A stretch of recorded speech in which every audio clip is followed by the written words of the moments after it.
Hello दोस्तों। तो इस कहानी के फर्स्ट में हम लूसी को देखते हैं। उसके पिता की तबीयत बहुत ज़्यादा खराब होती है। लूसी का परिवार इतना गरीब होता है कि वो अपने बीमार पिता के लिए दवाइयाँ भी नहीं खरीद सकता है।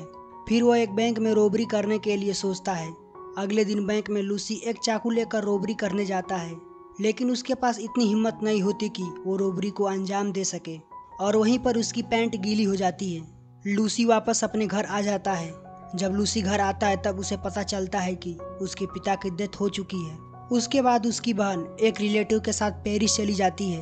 अब कहानी 10 साल आगे शिफ्ट होता है, जहां हम लूसी को ही देख पाते हैं। लूसी अब एक सैनिक होता है। लूसी अब आर्मी कैंप से भाग जाता है और पेरिस में अपने बहन से मिलने जाता है। यहाँ उसकी बहन की शादी भी हो चुकी थी और उसके पति का नाम पैटर्न होता है। लूसी को पैटर्न की मदद से एक कारखाने में जॉब मिल जाती है। लूसी कारखाने में कुछ मजदूरों से मिलता है जो एनालिस्ट होते हैं, यानी वो गवर्नमेंट का अधीन नियम पर नहीं चलते। लूसी का भी कुछ ऐसा ही कैरेक्टर होता है, इसलिए लूसी भी इनके ग्रुप में शामिल हो जाता है। एक दिन सबाती नाम का आदमी इनके पास आता है।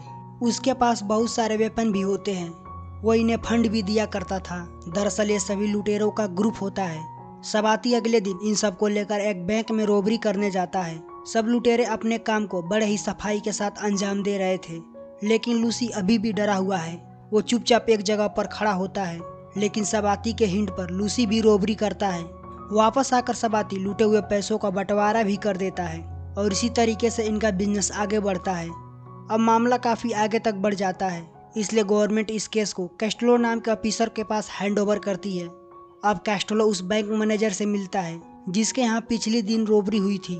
कैस्ट्रो एनालिस्ट के अड्डे पर रेड मारता है। सबाती यहाँ से भागने में कामयाब हो जाता है, लेकिन इस छापेमारी में लूसी पकड़ा जाता है। जब ऑफिसर लूसी की घर की तलाशी लेता है तब उसे उसके पास कुछ भी नहीं मिलता, क्योंकि सबाती ने पहले ही सब कुछ ठिकाने लगा दिया होता है। कैस्ट्रो को पता होता है कि लूसी ही चोर है, लेकिन उसके पास कोई सबूत नहीं है, इसलिए वो लूसी पर कोई एक्शन नहीं ले पाता। उसके बाद लूसी के साथी उसे समझाते हैं, तुम्हें सबाती से दूर रहना चाहिए, क्योंकि वो एक क्रिमिनल है, उसका कोई भी परिवार नहीं है। अब लूसी भी सोचता है कि मुझे यह सब करना नहीं चाहिए। अब वो कोई अलग जॉब करना चाहता है। कुछ दिन बाद लूसी देखता है कि सबाती की मौत हो चुकी है। यह बात लूसी को बहुत बुरा लगता है। उसके बाद मूड में आकर लूसी एक बैंक रॉबरी करता है। उसे रॉबरी में जितने भी पैसे मिलते हैं उन पैसों से लूसी एक प्रिंटिंग मशीन खरीद लेता है। एक दिन एन नाम की लड़की लूसी के प्रिंटिंग प्रेस में आती है और धीरे धीरे लूसी और एन करीब आने लगते हैं। एक वो अपने साथियों के साथ प्लान बनाता है, जिसमें लूसी कहता है हम लोग अब नकली नोट छापेंगे और उसे असली नोटों में मिलाकर चलाएंगे। अब वो कड़ी मेहनत के बाद नोटों को छापने में कामयाब हो जाते हैं, यहाँ तक कि वो उस नोट को असली नोटों में मिलाकर एक शॉप पर कुछ सामान भी खरीदते हैं। जब वो बाहर आते हैं तब एन उसे बताती है हमारे पीछे पुलिस पड़ी है, क्योंकि किसी ने पुलिस को खबर दे दी थी। उसी समय एन और लूसी पकड़े जाते हैं और उन्हें जेल भी हो जाती है। अब एन प्रेग्नेंट भी हो चुकी थी। कुछ सालों बाद लूसी की सजा पूरी हो जाती है। अब वो तय करता है कि सारे गलत कामों को छोड़ देगा। लूसी की एक बेटी होती है। अब धीरे धीरे 8 साल बीत जाते हैं। लूसी मजदूरी करता था।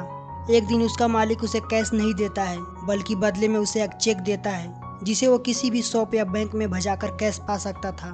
उसके दिमाग में फिर खुरापाती आइडिया आता है। वो दोबारा अपने टीम के पास जाता है और कहता है हम अब पैसों की जगह इस चेक को छापेंगे। लूसी का प्लान काफी हद तक सक्सेसफुल रहता है और वो इस तरह से काफी पैसे कमा रहे होते हैं। अब बैंक वालों को काफी नुकसान होने लगता है।